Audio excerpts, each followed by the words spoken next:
Hi, and welcome to In Our Own Voice. In Our Own Voice is a presentation on your community radio, K-Sun Community Radio, and we're proud to be here to provide some insight into what it's like to live with mental illness. Mental illness affects 1 in 5 people every year, not only in Kansas but around the world, and we believe that the voice of people with mental illness and their family members is something that needs to be talked about more. So, my name's Andy Martin. I'm the Director of Communications and Development for NAMI, or the National Alliance on Mental Illness for the state of Kansas. And I'm here from Topeka, and I am working with two of the best Davids I've ever met. I've got two other guys here. David Peterson, could you tell us who you are and why you're here today? Certainly, Andy. I'm as you said, David Peterson. I'm a vice president of NAMI, Wichita. And NAMI stands for what? National Alliance of Mental Illness. And Wichita has a chapter that we feel is very prominent in the state of Kansas. We have several programs that help bring awareness.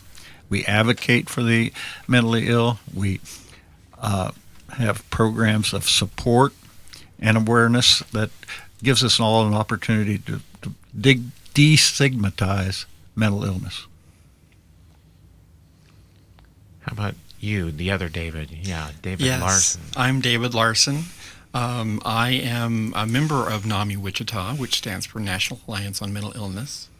And I am a peer, also known as a consumer, meaning I deal with mental illness in my life.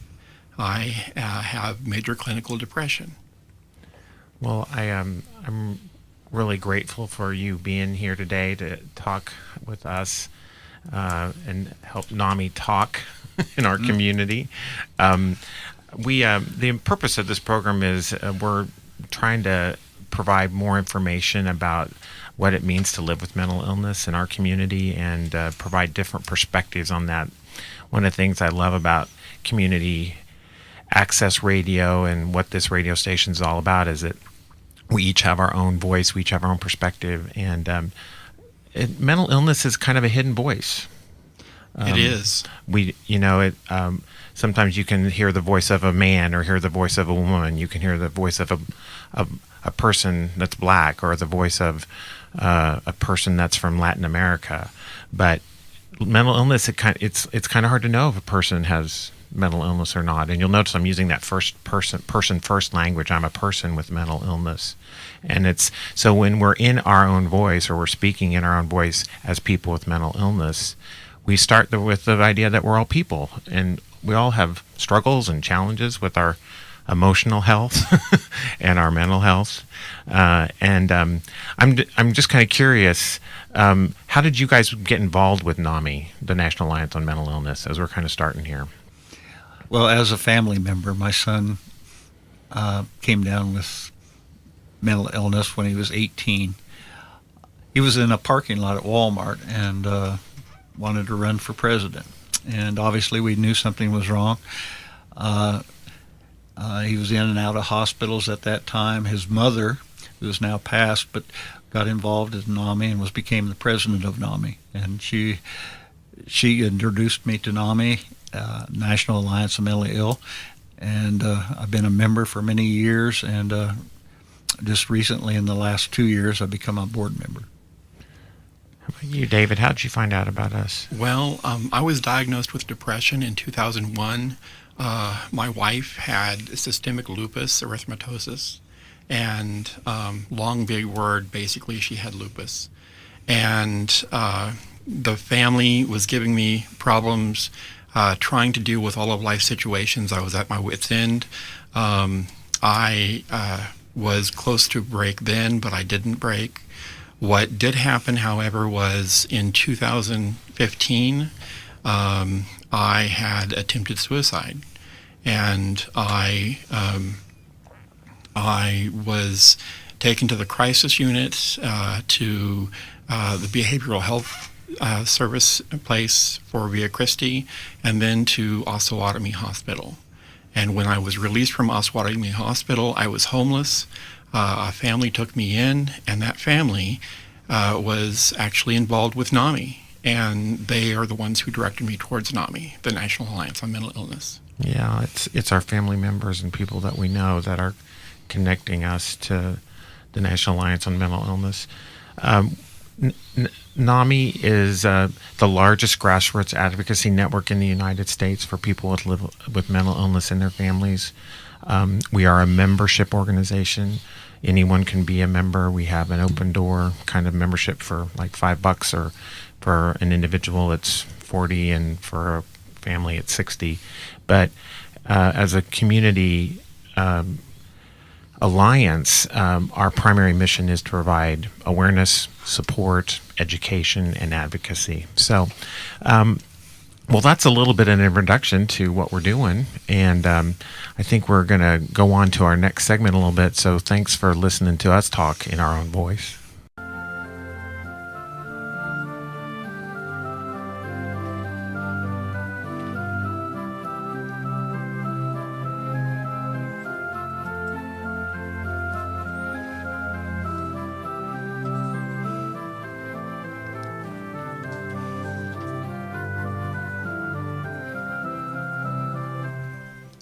This is Our Own Voice, and I'm Andy Martin, your guest host today.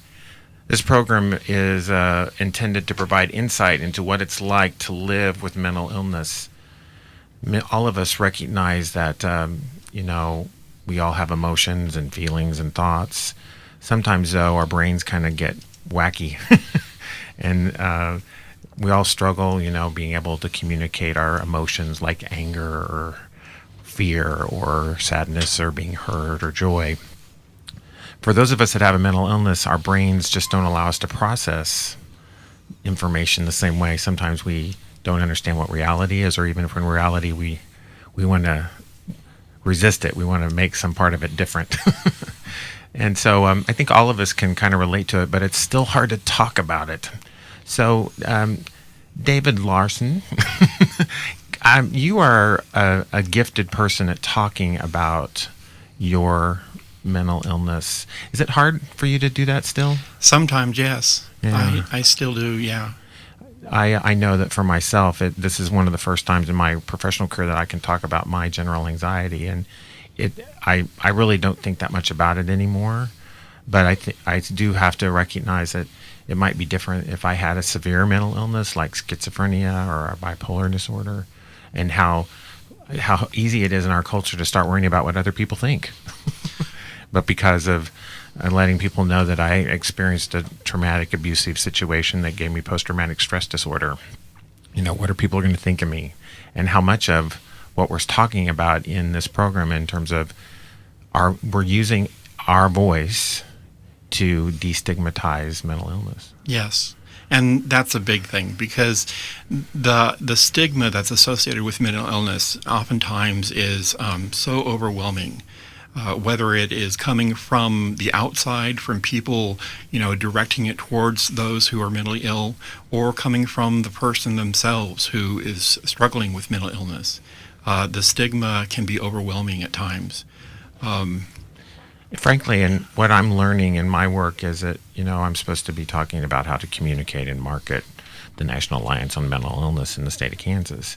And one of the best ways that we can do that is by having more people speaking out and saying, our own voice is a voice of mental illness. That's right. My own voice is and just by letting people know that I'm confident with that, and I realize that my mental illness isn't any different than my high blood pressure or my diabetes or a broken arm, that we can talk about medical problems and everything's okay, but it's just as okay and just as normal to have a mental disease too. Within NAMI, the National Alliance on Mental Illness, we talk about how a mental illness is a physical illness that is caused by environmental triggers. And so your brain is an organ within your body, and it is affected by chemicals, by other things that happen to you, by stress. All those things piled up on top of each other can lead you down the pathway of mental illness. So I learned this from Treva here in Wichita. Treva Lichty taught me, that it is a biological brain dysfunction. Yes, that's correct. one of the basic definitions of mental illness.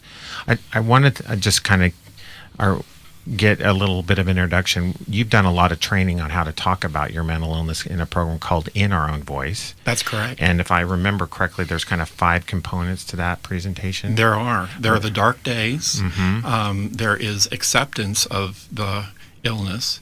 There is treatment, where we talk about the treatment. There is coping skills and strategies. And there are successes, hopes, and dreams, where we sort of tie up everything and say, this is where we are now.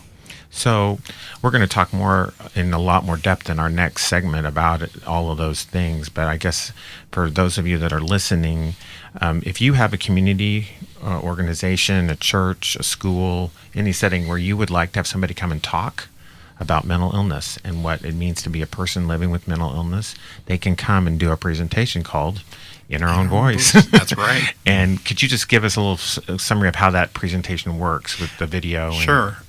We have a video that we present where the video is a 15-minute video divided into those 5 segments of dark days, acceptance, treatment, coping skills and strategies, and successes, hopes, and dreams. And in between each one of those segments, there are 2 presenters who will present their story, their life story, as to what they've experienced in dark days and so on.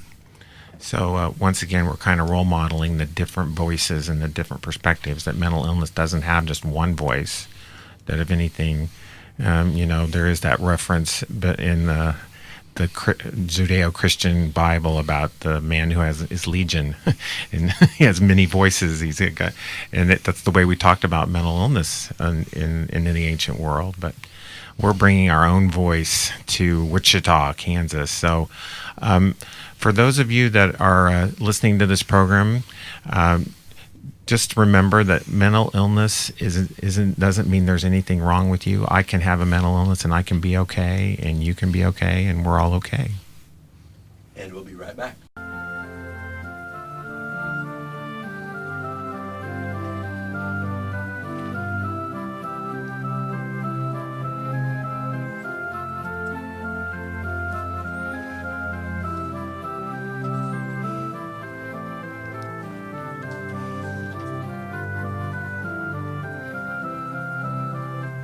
Our Own Voice is a program produced by the National Alliance on Mental Illness for Wichita. Our program is intended to provide insight on what it's like to live with a mental illness. If you're listening to this program and you've never thought that you had a mental illness, that's okay. If you do have a mental illness, I'd ask you, have you ever talked with anybody about it? Good question. I mean, and how hard is that to do? It's hard to talk about things that maybe we're ashamed of or that we feel guilty about, but that's what this program, Our Own Voice, is intended to do, is get people talking with other people about their mental illness. So I would like to interject something here, and that is that mental illness is something that was not brought on by you. You did not cause it. You are not any less because it's happened to you. It's something that just happens to people, and we need to destigmatize, get rid of the stigma that's associated with it. Great. I'm just going to recite some statistics here for us all again. 1 in 5 people every year experience a mental illness. Over a lifetime, the World Health Organization says that 50% of all people will experience some kind of mental health challenge. 1 in 10 children in our communities are struggling with a mental illness. The really tragic thing is that all across the country, but in Kansas, over 50% of the people that have a mental illness are not receiving treatment or not pursuing treatment. So in Kansas, we believe there's 169,000 people that have a mental illness that aren't talking about it. They're not talking to their healthcare provider. They're not talking to a family member. They're not getting treatment. Yeah. In Sedgwick County, you would argue that there are 50,000 people walking around this county, maybe even listening to this radio program on KSUN Community Radio, that are feeling something's wrong, but they can't put their finger on it. And so I want to give you a chance, David Larson, to talk about what it's like for you to have mental illness, and what were your dark days like? What was My dark days were like a world that was filled with so much gray that no color could be seen. It wasn't just depression as people know it. It was also being angry and flying off the handle at the littlest of things. It was being confused a lot. It included basically not wanting to get out of bed in the morning, wanting to just hide myself away from the world. And it came with a lot of low self-esteem, which I still struggle with. So I always have to be careful for my own self and with other people as we talk about our mental illness, how we can easily it is to become a victim to it, and that we dwell too much on the dark and that. But I think we have to start with that there have been really hard times, and the reality is, if we're going to be human, we're going to have hard times. That's right. And those hard times, they may affect you in such a way that you experience the trauma of mental illness, or they may not, and you may be one of the lucky ones, I guess is the term. As is said in the In Our Own Voice presentation, one of the quotes from the video is, "Mental illness is not for sissies." It's not for someone who thinks that they can just lounge around all day. David, do you want to talk about what the dark days were for you, or might have been for Well, as a family member? as a family member, they still go Yeah. on and on until there are good days and there's bad days. If you can imagine a roller coaster that starts out in 1993 and to 2018, it's a long roller coaster, but there's a lot of ups, but there's a lot of deep downs. And it's just something that, as a family member, you have to love that person. That's the one ingredient I think David would agree on, is Yes. to give that family member love. And sometimes that's hard. Yeah, especially when they're acting out in such a way that they're not taking care of themselves or you or other people. I'm real curious, when you use the word acceptance in your presentations as you talk about your mental, what were you accepting? What does acceptance mean? Accepting the mental illness. I have major clinical depression, and accepting that the fact that, number one, major clinical depression is not who I am as a person. It is part of me. But also accepting what it does to me and how I need to combat it and deal with it. So in my own recovery, that's what we talk about from a 12-step perspective. Step one is always recognizing that I have a problem, and I'm not the problem, but there is this problem that I need help dealing with, and that is the first step in any type of recovery that we're going to experience with a mental illness, no matter how serious or debilitating it might be. For you personally, how did you get to that moment? Well, I'm still getting to that moment, I would say.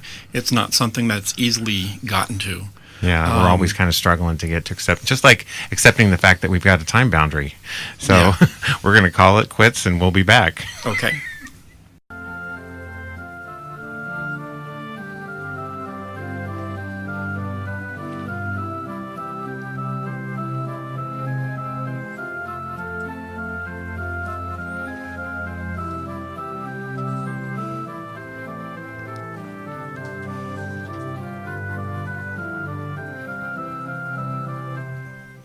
Our Own Voice is talking about what it's like to live with mental illness, and we've talked about what it means to have dark days and come to accept the fact that I have a mental illness. And then we start to get to the recovery plan. David, could you talk to us a little bit about your recovery plan and what that means? Yes, my recovery plan includes my treatment, which includes medications. I have to take daily medications every day, and it's not something that I can simply forego. It's brain chemistry that I need help with. I also have to work with my own personal coping skills, knowing when I am encountering a difficult time or something, I need to be able to focus my mind and try to lift myself up. I also have to use a lot of positive self-talk because self-talk works for me. I also have to work with, went out of my head. It helps me understand the way I do the things I do. Mindfulness, thank you. You were reading my mind. I have to practice mindfulness, which is just taking a minute to absorb something, to ignore the rest of the world and absorb something. My favorite mindfulness, of course, is eating a piece of chocolate. I've shared that, as well as my mindfulness that I experience when I am drinking coffee. Yes. Just so that you're not smoking and drinking at the same time. That's right. I just want to kind of touch on, so much of we talk about our recovery plan is something that I choose for myself, and I have to define hopefully I do that in context with a professional. But the main reason I have a recovery plan is because I want to help manage triggers. And you might just talk about what are your main triggers? What are the things that you're most concerned about happening for you in your depression? My main triggers that I've noticed are experiencing just the intense despair, the feeling of loneliness, the feeling of being isolated. One reason why I have to seek out companionship, seek out being with people as much as possible. That's one of my coping skills. I also have to work on building positive experiences. So volunteering when I can, as well as anything that helps me with building up the serotonin in my brain. Wow. So that's a great segue to David over here about and getting involved with NAMI Wichita. And David is a great volunteer. I'm participating in a family-to-family class right at this moment on Monday. So you're actually teaching? Yes, I am. And it's a class that is limited just to family members that have someone that has a mental illness in their family, with the exception of one night. And that was last Monday night, our session 10. And David and another person came, and they both experienced mental illness. And David basically told his story as he's told it here, and the other person did the same thing. And it was like the room got quiet, and we were just, wow, the things that they are going through. And we really don't understand as a family what our family member is going through until we've seen this video and their testimonials. And it gives us a greater appreciation. And we have so many family members out here in Wichita that have somebody that has a mental illness in their family. And that's one of the major goals of NAMI Wichita, National Alliance of Wichita, of Mentally Ill in Wichita, is to give these programs for family, for peers, for adolescents, an opportunity to understand and become more aware of what people are going through. Could you give us 30 seconds on when there are regularly scheduled support groups right now? In Regular scheduled support groups are every third Tuesday of the month at the Presbyterian Church downtown, right across the street from the YMCA in the old Sedgwick County Courthouse. And before we have the support groups, which in the support groups we break off into family groups, and we also break off into peer groups, so everybody can be open and say what they want to. But it is, and before that we have a doctor there that's present to answer questions. So, but this starts at 6 o'clock on every third Tuesday down at the downtown Presbyterian Church. We're running into another time boundary, and I'm trying to accept that. I just want to give a quick shout out to Bernstein Williams for getting us here. She's been an advocate of both NAMI Wichita and K-Sun Community Radio. We we have a gifted person here, David, who's been willing to talk about. He also is a composer, and our theme music is actually going to be composed by him, and it's the Spirit. What is the song? Spirit Dance. Spirit Dance. And you made a comment earlier that some people are the lucky ones that don't have mental illness. Well, I think those of us that have mental illness are the lucky ones. Thank you. Because we're learning the Spirit Dance, and we're learning that we are stronger because of it. So thank you